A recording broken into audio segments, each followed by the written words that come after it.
what I'm sure won't be the last. New rumors surrounding Zach LaVine and his pending trade. Apparently, the Charlotte Hornets now want to get involved in the Zach LaVine business. We're going to talk about that. We're also going to talk about are chances increasing that DeMar DeRozan may be exiting the Chicago Bulls via free agency next year. The Bulls' attendance also drops considerably in 2023-24 season, and the Bulls face off against the OKC Thunder tonight. We're going to get into all that and more right after this. You are now tuned in to Chicago Bulls Central, your number one place for all Chicago Bulls news and content.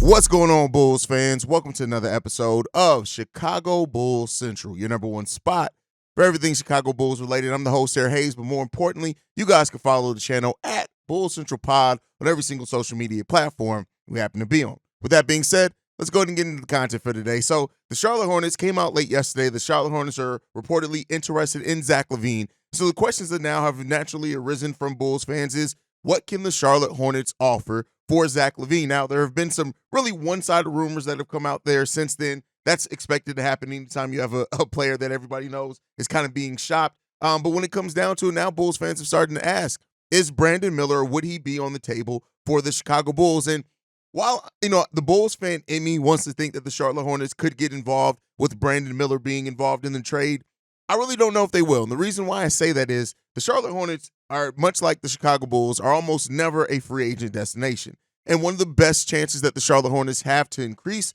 and raise the ceiling of their team is the players that they develop, staying there, developing there, and things like that. So while I do not deny or doubt the interest from the Charlotte Hornets in acquiring Zach LaVine, I just don't know if one of the players that they would be getting involved in that type of talks would be Brandon Miller, the young rookie that has tons of upside, that is, playing a solid rookie season so far, right? But, everything isn't perfect, but is a member of the Charlotte Hornets. Now, me and Pat had this discussion on this team specifically over on Locked On Bulls, and he raised the question of, well, would they maybe be willing to take the player that they look at as being able to pair right now to go on a playoff run while they still have players like P.J. Washington? Miles Bridges is still there, a player that, we doubt the Bulls would be willing, or many teams would be willing to acquire in trade. So comes down to maybe they would have to get Brandon Miller involved in it just to be able to secure the deal. Now, again, I'm still of two minds when it comes to that. I would love to hear from you guys on how you feel about that. But, Brandon Miller, if they do include Brandon Miller, it has to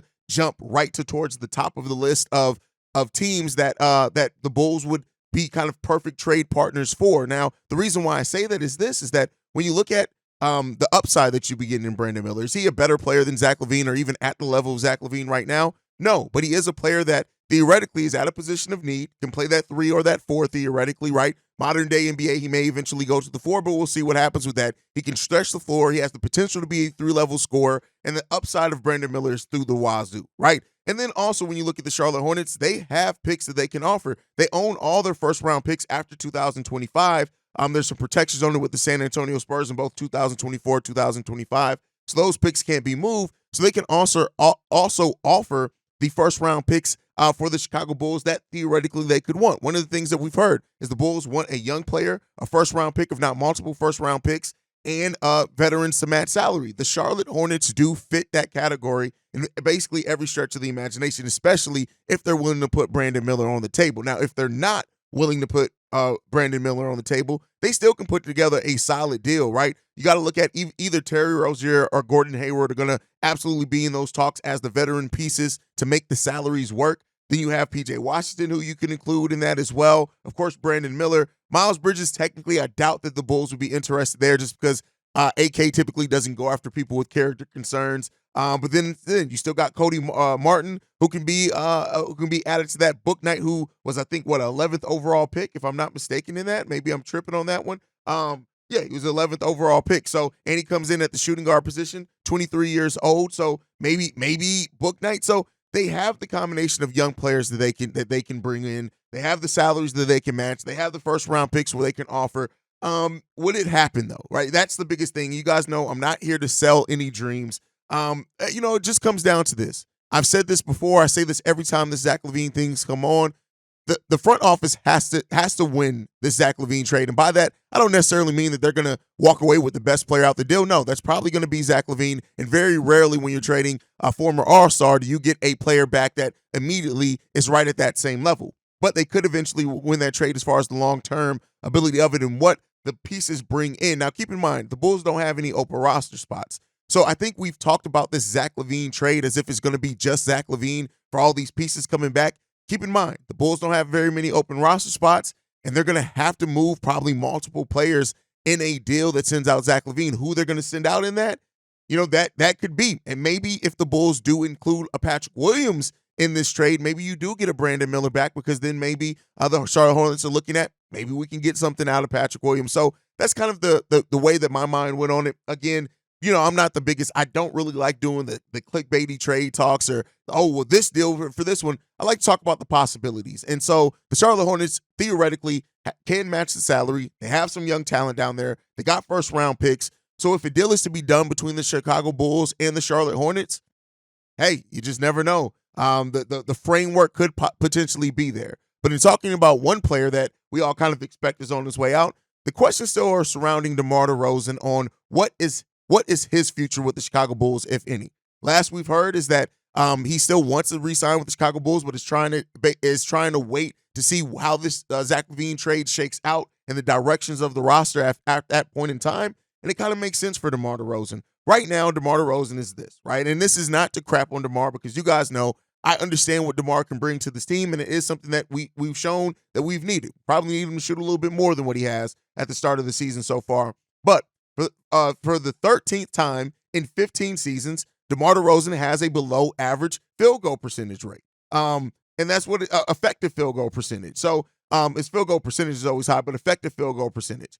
For the 13 times in 15 seasons, our point differential is better when DeMar DeRozan is off the floor than when he's on the floor. Now, a lot to go into that. The Chicago Bulls offense is absolutely putrid right now. When you look at the way that it ranks around the league, we rank towards the bottom in most of the categories as far as effective field goal percentage. And while our shot selection and shot profile has changed, as far as things, we're doing way less isolation. The Chicago Bulls so far this season are only scoring out of isolation 6% of the time. And that's how often we are scoring more out of pick and roll with the ball handler and spot up shots. We're 26 and 20% respectively on that and 14% in transition. So this thing that we have on being this heavy isolation team, I think, we hold on to that stigma because that's what this team has been basically since this version of the team formed. But those things are changing, but they're not translating into wins. They're not translating into the production being higher. Point differential is still -4.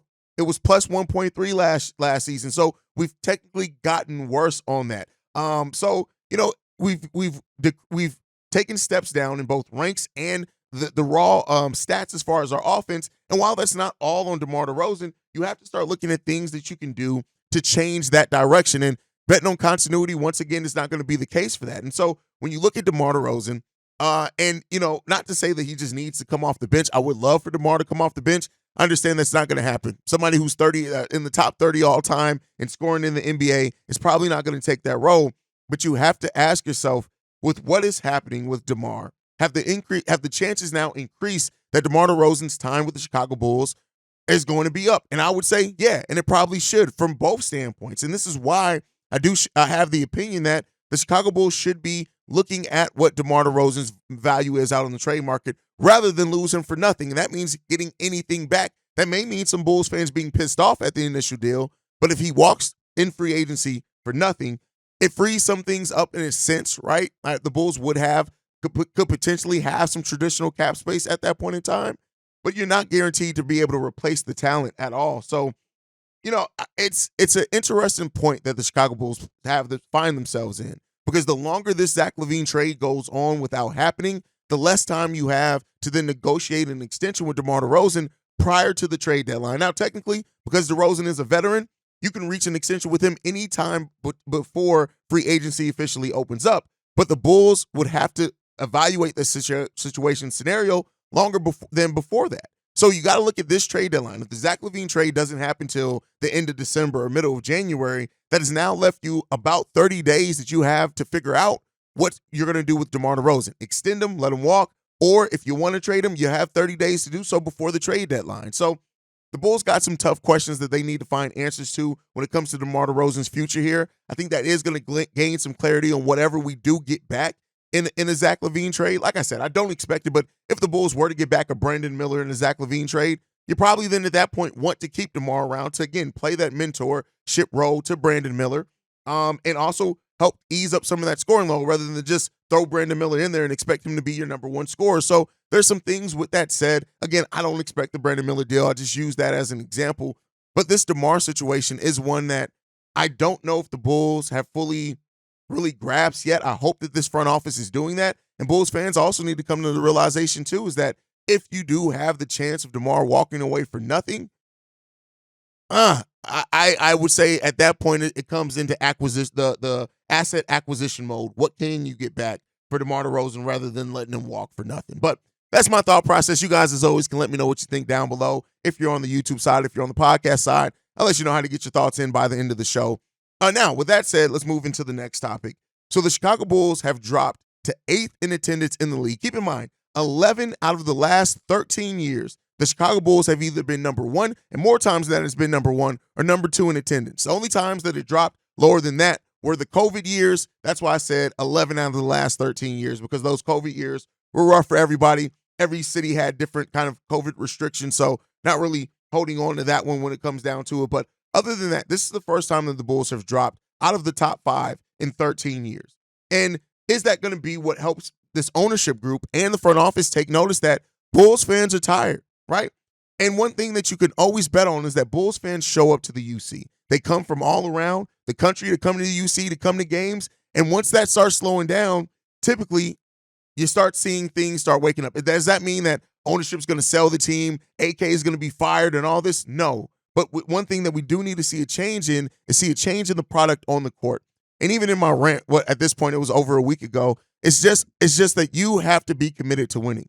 And hopefully that this goes a little bit of the way to help wake this team up to realize you're not doing the things that are capturing your audience, that are capturing your fan base, and the results aren't on the court. You're not winning basketball games. And so the attending's dropping.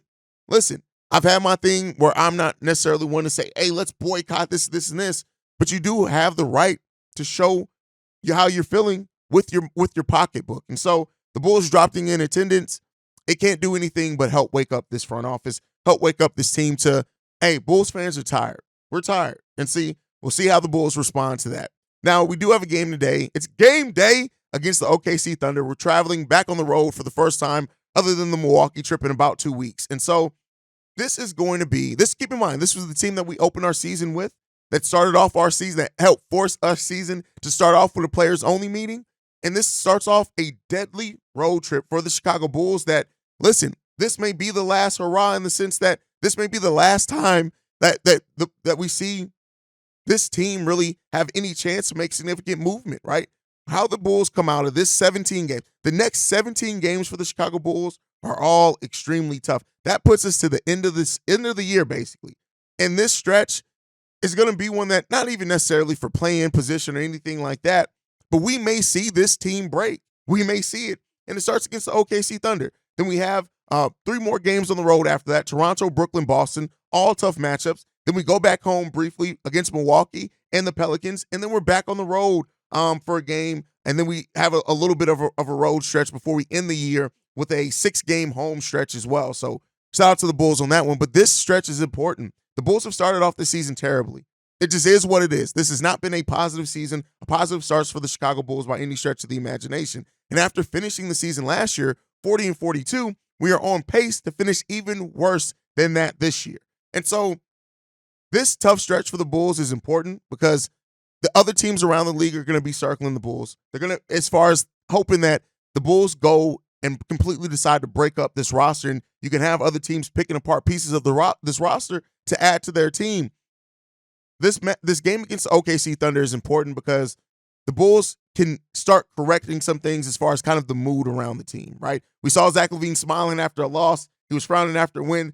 Take from that what you will, but the game against the OKC Thunder tonight, the Bulls got to come in and, once again, defensively, let that set the tone for yourself, but you got to find energy throughout the whole game. Our offense, with our effective field goal percentage being in the damn toilet, We have to shoot the ball better, take care of the ball, right? The things really stay the same for the Chicago Bulls when you look at them against every game. The things that they can control, your defense, your effort, shooting the ball better, limiting turnovers, getting everyone involved. Those are the type of things we need to see from this Chicago Bulls team tonight against the OKC Thunder, because this Thunder team ain't no joke. Let's be clear. This is not a walk in the park, and no game is really a walk in the park for the Chicago Bulls with the way that they played the season so far. But they got an MVP candidate and a Rookie of the Year candidate on that team in the OKC Thunder that can give the Bulls fits. They have a 10-4 record on the season.